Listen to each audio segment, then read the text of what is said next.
America China ನಡುವಿನ ವಾಣಿಜ್ಯ ಯುದ್ಧ ಇನ್ನಷ್ಟು ತೀವ್ರ ಸ್ವರೂಪವನ್ನು ಪಡಿತಾ ಇದ್ರೆ ಅಮೆರಿಕ ನಡೆಗಳಿಗೆ ಅಷ್ಟೇ ತೀಕ್ಷ್ಣವಾಗಿ ಚೀನಾ ಕೂಡ ಪ್ರತ್ಯುತ್ತರವನ್ನು ಕೊಡ್ತಾ ಇದೆ. ಚೀನಾ ಮೇಲೆ ಅಮೆರಿಕ 145% ಸುಂಕವನ್ನು ವಿಧಿಸಿದೆ. ಅದಕ್ಕೆ ಪ್ರತಿಕಾರವಾಗಿ ಚೀನಾ 125% ಅನ್ನು ಹೆಚ್ಚಿಸಿದೆ. ಇದು ಅಮೆರಿಕ ಮತ್ತು ಏಷ್ಯಾ ಮಾರುಕಟ್ಟೆಯಲ್ಲಿ ತೀವ್ರ ಪರಿಣಾಮವನ್ನು ಬೀರ್ತಾ ಇದೆ. ಮೊನ್ನೆ ಲಾಭದ ಹಳಿಗೆ ಬಂದಿದ್ದ ಷೇರುಪೇಟೆಗಳು ಇವತ್ತು ನಷ್ಟದ ಸುಳಿಯಲ್ಲಿ ಸಿಲುಕಿದ್ವು. ಈ ಮಧ್ಯೆ ವೆಚ್ಚ ನಿಯಂತ್ರಣ ವಿಚಾರದಲ್ಲಿ ಟ್ರಂಪ್ ವರಸೆ ಬದಲಿಸಿದ್ದಾರೆ. $150 ಬಿಲಿಯನ್ ವೆಚ್ಚವನ್ನು ಮಾತ್ರ ಕಡಿಮೆ ಮಾಡಬಹುದು ಅಂತ ಅವರು ಪ್ರಕಟಿಸಿದ್ದಾರೆ.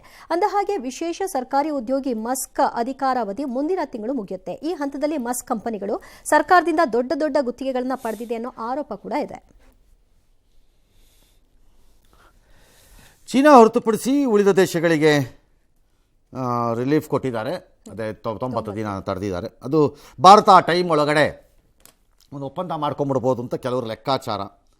ಸುಲಭ ಅಲ್ಲ. ಟ್ರೇಡ್ ಒಪ್ಪಂದಗಳು ತಿಂಗಳುಗಳಲ್ಲ, ವರ್ಷಗಳು ಹಿಡಿಯತ್ವೆ ಎಷ್ಟೋ ಸರ್ತಿ. ಫಾರ್ ಎಕ್ಸಾಂಪಲ್, ಈಗ ಬ್ರಿಟನ್ ವಿತ್ ಇಂಡಿಯಾ ನಮ್ದು ಇನ್ನೂ ಒಪ್ಪಂದ ಆಗಿಲ್ಲ. 4 ವರ್ಷ 5 ವರ್ಷ ಆಗ್ತಾ ಇದೆ, ಆಗಿಲ್ಲ. ಗೊತ್ತಿಲ್ಲ, ಆಗ್ಬೋದೋ ಆಗುತ್ತೋ ಏನೋ, ನಮಗೆ we have no idea. Trump ನಿರ್ಣಯ ಮತ್ತು ರೆಪೋ ದರ ಇಳಿಸಿದ RBI ಕ್ರಮಗಳು ಇದೆಲ್ಲ ಕರಿಂದಾಗಿ ನಮ್ಮ ಭಾರತೀಯ ಷೇರು ಮಾರುಕಟ್ಟೆ ಮಾತ್ರ ಭಾಳ ಜೋಶಲ್ಲಿ ಇದೆಯಂತೆ. ಸಂತೋಷ ಇದ್ದರೆ ನಾಗಾಲೋಟದಲ್ಲಿ ಹೋಗ್ತಿದೆಯಂತೆ. ಹೋಗಲಿ, ಕಾಸಿದ್ದವರೆಲ್ಲ ಹಾಕಿ ನಾಗಾಲೋಟದಲ್ಲಿ ಹಿಂದಕ್ಕೆ ಬರುತ್ತೆ, ಬಂದಾಗ ಹೊಡೆಸ್ಕೊಳ್ಳಿ, ನೋಡಿದ್ವಲ್ಲ, ಅನುಭವಿಸ್ಕೊಳ್ಳಿ ಅಷ್ಟೇ. ಈ ಮಧ್ಯೆ ಅಮೇರಿಕದಲ್ಲಿ ಕೋಳಿ ಮೊಟ್ಟೆ ದರ ಹೆಚ್ಚಾಗಿದೆ ಅಂತೆ. ಹೆಚ್ಚಾಗಿ ಹೋಗಿತ್ತು. ಕೋಳಿ ಮೊಟ್ಟೆನೇ ಇಲ್ಲ ಅಲ್ಲಿ. ಸೌತ್ ಕೊರಿಯಾ ಆರ್ ತೈವಾನ್, ಇಲ್ಲ South Korea and Malaysia or ಇಂಡೋನೇಷ್ಯಾಯಿಂದ ಇಂಪೋರ್ಟ್ ಮಾಡಿದ್ದಾರೆ ಮೊಟ್ಟೆನ.